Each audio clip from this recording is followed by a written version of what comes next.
작은 아이랑 놀이터에 갔다. 집안일을 마치고 잠깐 바람을 쐬러 나왔다. 아이와 같은 반 친구가 놀이터에 와 있었다. 아이들은 금방 같이 놀기 시작했고 나는 벤치에 앉아 아이들을 바라봤다. 잠시 후 그 아이 엄마도 놀이터로 왔다. 서로 얼굴은 알았지만 말은 처음 나눴다. 안녕하세요. 네, 안녕하세요. 애들 같은 반이죠? 애들도 같은 반인데 우리 친하게 지내요. 혹시 학원은 어디 보내세요? 저는 미술 태권도, 피아노 보내고 있어요. 저학년 때는 예체능 위주로 보내는 게 좋은 것 같아서요. 준이는 첫째예요. 아니요, 둘째예요. 그럼 형은 학원 뭐뭐 다녀요? 수학, 영어, 국어 보내고 있어요. 그럼 학원 어디가 좋은지 잘 아시겠네요. 잘은 모르는데 다녀본 곳은 알려드릴게요. 그 엄마는 학원 이야기를 물어왔다. 언제부터 보내야 하는지, 어떤 게 좋은지. 나는 큰아이 경험을 이야기해줬다. 그날 이후 우리는 놀이터에서 자주 마주쳤다. 우리는 벤치에 앉아 아이들을 보며 여러 이야기를 나눴다. 나는 그런 게 싫지 않았다. 말이 잘 통하는 엄마가 있다는 게 든든하게 느껴졌다. 그렇게 우리는 자연스럽게 친해졌다. 동네에서 마주치면 인사를 나누고 카페에서 이런저런 이야기를 하기도 했다. 학원 이야기, 학교 이야기, 동네 세일 정보 등 그렇게 이야기를 나누는 게 좋았다. 그러던 어느 날이었다. 마트에 장을 보러 가는 길이었다. 그 엄마가 다른 엄마와 함께 걸어오고 있었다. 눈이 마주쳤다. 인사하려고 고개를 살짝 숙이는데 그 엄마가 고개를 돌려버렸다. 못 본 척, 모르는 사람인 척 그냥 지나쳤다. 나는 걸음을 멈췄다가 아무렇지 않은 척 다시 걸었다. 못 봤나 보다. 이야기 중이었나 보다.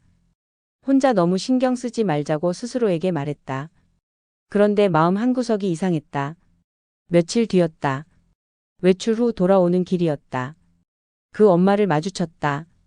반갑게 손을 흔들며 다가왔다. 다시 친한 사람처럼 자연스럽게 다가와 이런저런 이야기를 나누며 걸었다. 나는 속으로 다행이라고 생각했다. 내가 괜한 오해를 했나 보다 생각했다. 갑자기 비가 쏟아지던 날이었다. 아이 학교 마칠 시간에 맞춰 우산을 들고 나가려던 참이었다. 그때 그 엄마에게서 톡이 왔다. 오늘 비가 많이 오네요. 네, 갑자기 많이 오네요. 혹시 부탁 좀 드려도 될까요? 네, 말씀하세요. 우리 애가 우산을 안 들고 갔는데 혹시 학교 가는 길이면 같이 좀 가져다 주시면 안 될까요? 네, 알겠어요. 정말 감사해요. 우산을 들고 집을 나섰다. 학교 앞에 도착하자 아이들이 우산을 들고 하나둘 나오는 모습이 보였다. 우리 아들과 그 엄마의 아이가 내 쪽으로 뛰어왔다. 그렇게 셋이 집으로 걸어왔다. 그 아이를 그 집 앞까지 데려다 주고 왔다. 그 엄마는 톡으로 감사 인사를 했다. 가끔 연락하던 다른 엄마에게서 연락이 왔다. 자기 혹시 네모학원이라고 들어봤어? 거기 학원이 괜찮다고 하던데 우리 애도 보내볼까 하고. 자기 애도 다닌 적 있어? 무슨 학원 이야기인가 했는데 그 엄마가 네모 학원이 괜찮다고 알려줬다고 한다. 순간 멍해졌다. 그 학원은 예전에 내가 그 엄마에게 알려준 곳이었다. 첫째 때 보냈던 이야기를 하면서 어떤 점이 좋았는지 언제부터 보내면 좋은지 다 알려주며 고맙다고 인사까지 받았던 학원이었다. 그런데 그 엄마는 마치 자기가 알아본 것처럼 다른 엄마들에게 이야기하고 다녔다. 어이가 없었다. 내가 준 정보들을 자기 것처럼 가져가서 말하고 다녔다는 사실에 배신감이 느껴졌다. 며칠 후였다. 마트에서 장을 보고 나오는 길이었다. 그 엄마가 다른 엄마 2명과 함께 걸어오고 있었다. 눈이 마주쳤다. 그런데 그 엄마는 또 고개를 돌렸다. 다른 엄마들과 웃으며 이야기하면서 내 옆을 스쳐 지나갔다. 바로 옆을 지나갔는데 아무 말 없이 모르는 사람처럼 지나갔다. 마음이 내려앉는 기분이었다. 집에 돌아오는 길에 계속 생각이 났다. 내가 뭘 잘못했나? 혹시 말실수를 했나? 불편하게 한 게 있었나? 집에 와서도 몇 번이나 곱씹어 생각했다. 설거지를 하면서도, 샤워를 하면서도, 밤에 누워서도 왜 그랬을까? 내가 뭘 잘못했을까? 아무리 생각해도 모르겠는데 분명 얼마 전까지만 해도 친하게 지냈으면서 왜 모른 척하는 걸까? 생각에 꼬리를 물었다. 나는 며칠 동안 끙끙 앓다시피 하다가 그냥 그 일을 잊기로 했다. 그렇게 시간이 흘렀다. 마주쳐도 모른 척하고 서로 연락하지 않았다.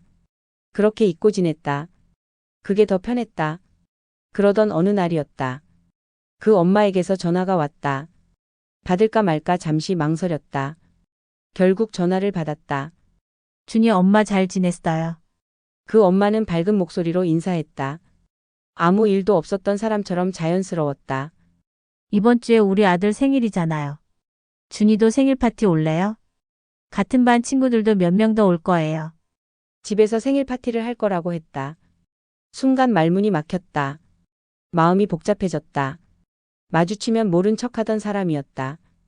연락 한 번 없던 사람이었다. 그런데 이렇게 필요할 땐 아무렇지 않게 연락을 했다. 거절하고 싶었다. 보내기 싫었다. 그런데 아이가 파티에 가고 싶다고 말했다. 친구들이 다 간다니까. 자기도 가고 싶다고 했다. 선물을 준비했다.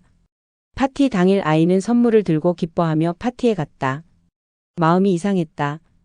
필요할 때만 연락하는 사람이라는 걸 알면서도 거절하지 못한 나 자신이 한심하게 느껴졌다. 저녁이 조금 지난 시간. 아이가 돌아왔다. 표정이 밝지 않았다. 왜 그래? 무슨 일 있었어? 엄마, 나 배고파. 생일 파티에서 밥 안 먹었어? 치킨이 2마리 있었는데 사람이 많아서 조금밖에 못 먹었어. 케이크는 없었어? 있었는데 사진만 찍고 냉장고에 넣었어. 그 말을 듣는데 멍해졌다. 생일 파티라며 아이들을 불러놓고 치킨 2마리만 시키다니. 또 이용당한 기분이었다. 아이에게 밥을 차려주며 미안한 마음이 들었다. 그 엄마는 필요할 때만 연락하고 다시 모른 척하고 그게 계속 반복되었다. 나도 연락하지 않았다. 그렇게 시간은 흘렀고 이제는 그 엄마도 나도 서로 피한다. 나는 한동안 이유를 찾았다. 내가 뭘 잘못했나 계속 생각했다. 그러다 알게 됐다.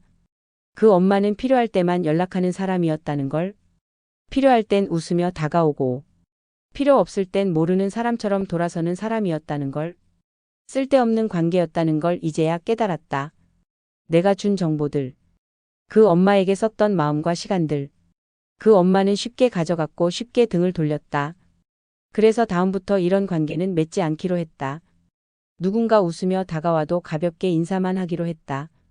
필요할 때만 연락하는 사람에게 더는 마음 쓰지 않기로 했다.